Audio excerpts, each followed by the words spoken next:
Yes. So, just a friendly reminder, tomorrow you have an outline due. You have 21 through 27. I'm probably shifting next week's content, test week till Thursday. Your test week for week 13 is in 2 days, right, Nika? So you're testing on Wednesday of this week, Thursday of next week. Then we come back to school on Friday, and then you go on break for a week. Now keep in mind, you have no additional assignments over the break. You will go into the break with Development 2, Focus Study Guide, Outline, Index Cards, your normal workload, nothing additional.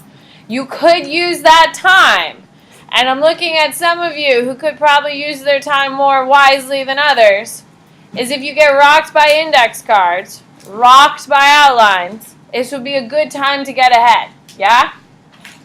So, if you have time management issues, that you could use the opportunity to get ahead so it's not so dramatic in the end, it would be a good time to get ahead. All right.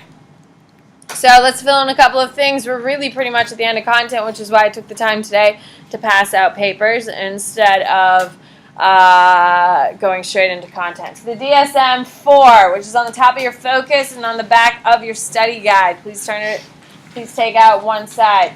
So on Friday, we did get to it. Is that correct? Yes. The DSM-4 is used to diagnose, treat, and find out government accommodations as well as physical accommodations for people. Now, Lewis Terman, he is the one who's going to do the gifted. In the box that talks about gifted students on your study guide, please, is on the front, I believe. It says gifted. Write Terman in there. He's the guy behind it. He found out that gifted people go on to live normal lives and that they are higher than, they're above average in height, beauty, and weight. So they're kind of like your ideal people. And that they are less likely to have diseases. So that's nice. Cool. All right, that's Terman. Piaget versus Vygotsky. If you look on the back of your focus, the very last question, this is where you're going to write down. You're going to write down this whole thing for your Vygotsky and your Piaget. So just write, it's about linguistic relativity and all that crap. I want you to write about Piaget and Vygotsky, please. So copy this down, ladies and gentlemen. We can study word for word. Yep, word for word you need it. It's a big deal.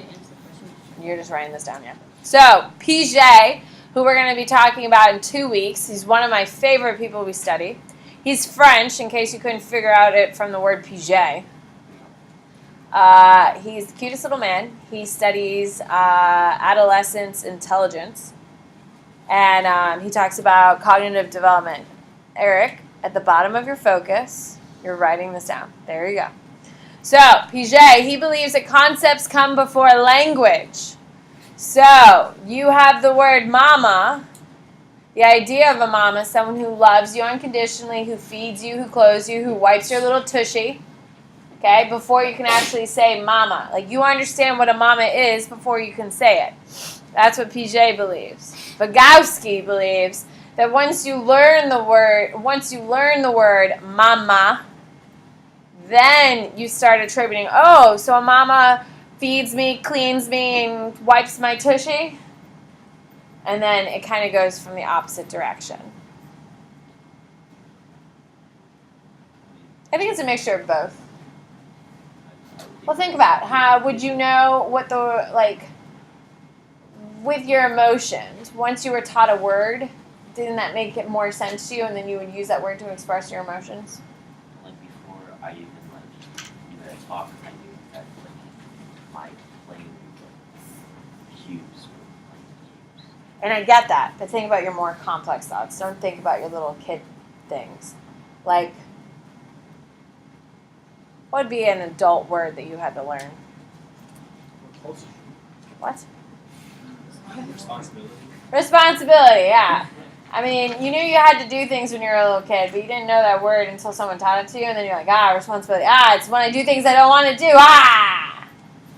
And then you kind of attribute it to that word. But even if you didn't know the word, you technically have responsibility. And that's the thing. That's the theory. They're both theories. Which one do you believe? I believe in both. I think when you're a baby and a little kid learning like basic stuff, then you have Piaget. But I think when you talk about complex things, it's going to be Vygotsky. That's personally what I think. But no one really cares what I think. You should create a theory. Nah. Read Bennett's theory. It could be. And it could ruin the lives of AP Psych kids. Think of how great that would be. I mean, I think I'm pretty good at doing that already, but imagine if I could ruin children's lives around the world. Wouldn't that just be the best? Yeah, right now Didn't you're that working reuse on a the small short? scale and you It was a large scale destruction. You need to Yeah. you know, go on like full blast, like promote your plant lectures to social media. Become the put on- next put Zane on Ton. blast, No one would care. so that all No one these cares lectures- now. No, your plant lecture should be famous like Connor. You better take that earbud out of your ear right now. Oh, it pisses me off every day, Gabriel. Every time you do this crap, it makes me hate you more and more. What did you just say? 21 Savage. He actually sounds like, like, 21 Savage. He raps like this sleep. Like, it's like if you're mumbling in your sleep, that's how he raps. We're moving forward. Alright, so in your little box where it says linguistic relativity theory, you're going to write Saffir-Whorf and the important people. You know how I couldn't come up with their names on Friday? These are your people, and they're referenced by name on the test. So write Saffir-Whorf in the box where it says important major figures. And your cognitive universalism, you're going to write Rorschach-Heider. Those are your two major theorists. Teacher. I would assume so.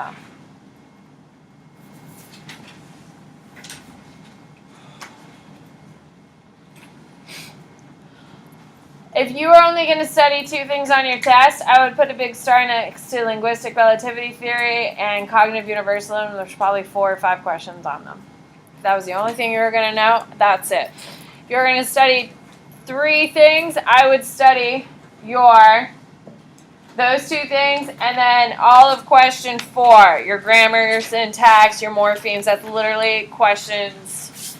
Every single one of them has one. So if I was only going to study a couple things, it would be question 4 that talks about grammar, morphemes, phonemes, pragmatic, and question 5, which has linguistic and cognitive universalism. They're all over your test. Why are there 2 question 4s? I don't know, because I messed up with the numbers. Why is that a surprise? I'm a She's flawed not a individual. math person. Exactly. Counting to I'm five. also an idiot. Valentino, what's up? Solar study guide where it says Saffir-Whorf. That's him. It's linguistic relativity theory, yeah. Yep. So on your study guide, it says Saffir-Whorf. You're going to write down linguistic relativity theory. It's all over your test, ladies and gentlemen. Your test is right here, and it's all over it. Will we reference application? I don't know, sweetie. More words equals more thoughts. Sounds like a pretty good one. What do you think? Cool. For your gifted, I would write 2% of the world's population. You should have that down. I made a big deal about it, how most of you are labeled gifted, or some of you are labeled gifted. Are you really part of the 2% of the smartest people on the planet? Probably not. No offense. No offense. I'm glad I didn't get any emails from your parents saying that I crushed your dreams and self-esteem. But know that you are very special in my heart, even if you're not top 2% in the world. I don't. But I also don't want to get in trouble. Alright, are we good? That's it. That's your content, ladies and gentlemen. So, flip it to the front of your study. That's it. Flip it to the front of your study guide. Savant is someone who is developmentally delayed, but is incredibly gifted in one area. Is a person who's developmentally delayed but incredibly gifted in one area. An example would be a violin prodigy. What that means is if they're a savant, it means they can't clean themselves, bathe themselves, feed themselves, but you give them a violin and they can play any single piece of music that's ever been written for a violin. Or play their own music. If you've ever seen Rain Man, which is a classic, even though I don't like Tom Cruise, it is a classic. Rain Man eats fish sticks on Wednesdays. And his favorite store is, Kmart. He loves Kmart.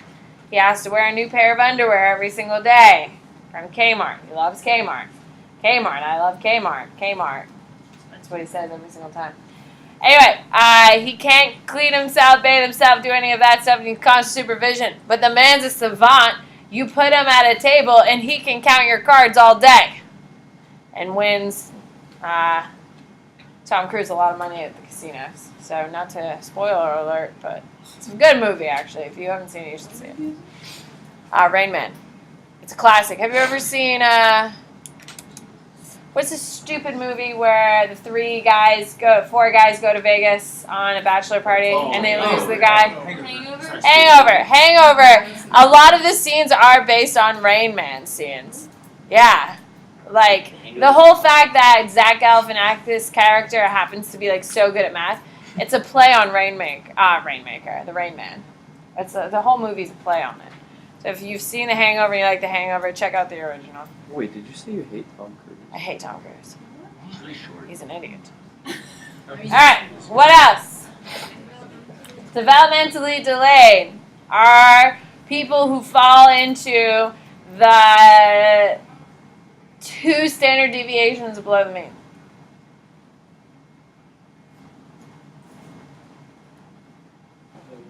They fall 2 standard deviations below the mean. That's it.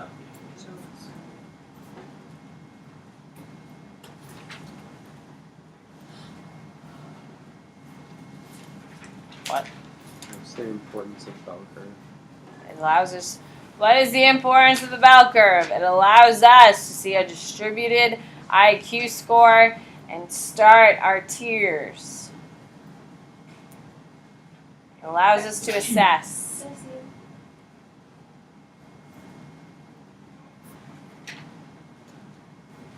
Your study guide and your focuses must be almost done, are they not? No. Yeah. Come on. How? Out of everything. What about emotional? Severe we got. Emotional intelligence is the ability to identify and express your own emotions and the emotions of others. Emotional intelligence is the ability to identify and explain emotions in yourself and in others. And Interpersonal and intrapersonal. yes, Where is that? it's on the back of your study guide. It allows for increased intra-awareness, and social connections. What was that? I don't know, sweetie. I just said a lot of things. So to say, Which one was that? social, emotional intelligence. Oh, that was on second. So could you say it requires introspection? Well, it is. It is. What's the fragile X syndrome? Fragile X syndrome. Here you go. I'm doing it once. Is a male with defective chromosomes. A male with defective chromosomes leading to severe. A male with a defective chromosome leading to severe protein deficiency. Chromosomes leading to a severe protein deficiency and poor brain development. Your X chromosome, it, like the ends, like the tips of it gets really skinny. Thanks, Eli. So Protein If you have fragile X, yeah, if you have fragile X, so your Protein chromosome, deficiency. like your X chromosome is like 2 pieces that like bend towards the middle to shape an X. And so at the bottom ends, what will happen is the chromosome will basically go like this. So it's like hanging on the ends, which is why they call it fragile X. AP bio. has nothing to do with any knowledge I know of. Sounds good. Causes mental developmentally delayed. Yeah, it's going to cause developmental deficiencies. They cannot reproduce. People who suffer from Fragile X cannot reproduce. Is it rare? Any genetic mutation is typically rare. Animal studies and language. I've already done that. What Cognitive about reserve. nature? Hold on. Valentino, what? Cognitive reserve. Cognitive reserve. I have no idea. Does anyone have that one? I don't Yeah. know. What is it? I don't know. But I have it on here. What do you have? Nothing. Oh, well, yes, everyone has it on the damn sheet. Oh my god. Everyone got the. No. Cognitive reserve Google it for me. I don't know. I have no idea what the hell it is. Can we just cross it out? Why is it on there? Honey, you can handle it. You can handle it. What do you got, David? Nature arguments about intelligence. Okay, nature. Most of your intelligence is inherited from your parents. So, what does that mean? It's genetic. Yes, it's hereditary. We call it genetic. So, most of your intelligence is inherited from your parents, what makes it genetic. So, essentially, if your parents are idiots, you're going to be a... if your parents are really, really bright, you're going to be... So that's why it's important to find someone who is smart to marry and make babies with, ladies and gentlemen. Because if your babies aren't very smart because you went for the pretty person, then you're going to have a terrible, terrible nursing home to die in. You will have pretty kids, and that's important too, as long as you're pretty. So if you're gifted, then you're probably pretty good. Probably. What? You made it sound like all Absolutely, absolutely, 100%. I sold my soul for a pretty boy, so actually he's really bright, so it worked out. But he's really He cute. got the short of the stick. Thank you, Nico. I'll keep that in mind. Morgan. I found cognitive dissonance. Oh, thank you, Morgan. It's okay. The ability of the brain to build and maintain new neurons and the connections. All right. So the ability, the brain is making new connections. The application. My brain gets bigger.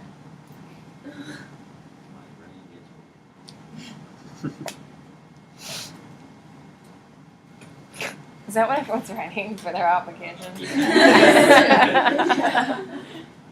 What about nurture arguments? Nurture is environment. So write environment.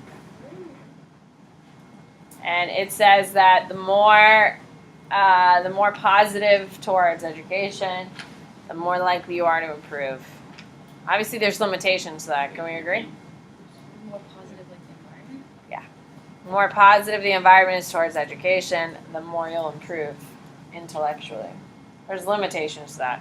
Which one's stronger, genetics or environment? Genetics. Genetics, especially on intelligence. Work ethic, though, which one is more, genetics or environment? Environment. Environment. So not everything is always genetics based for the heaviest. I think there's a comment on intelligence we could probably add here. What do you think? What's a main figure for animal studies?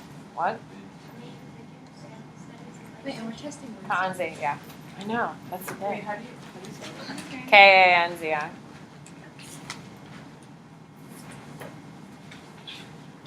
Alright, so cognitive universalism I've already given you. Linguistic relativity is already on your study guide. Nurture arguments I just gave you. Severe is part of your scale on the top of your focus. Moderate, profound. Some of you just need to transfer information. So how about I let you have the remainder of class to finish transferring information. If you're already done on your focus and your study guide, you're more than welcome to go and grab a textbook. If you take a textbook, all I ask is that you put it back. Do not abandon it under your desk. I am not your mother, nor do I want to be.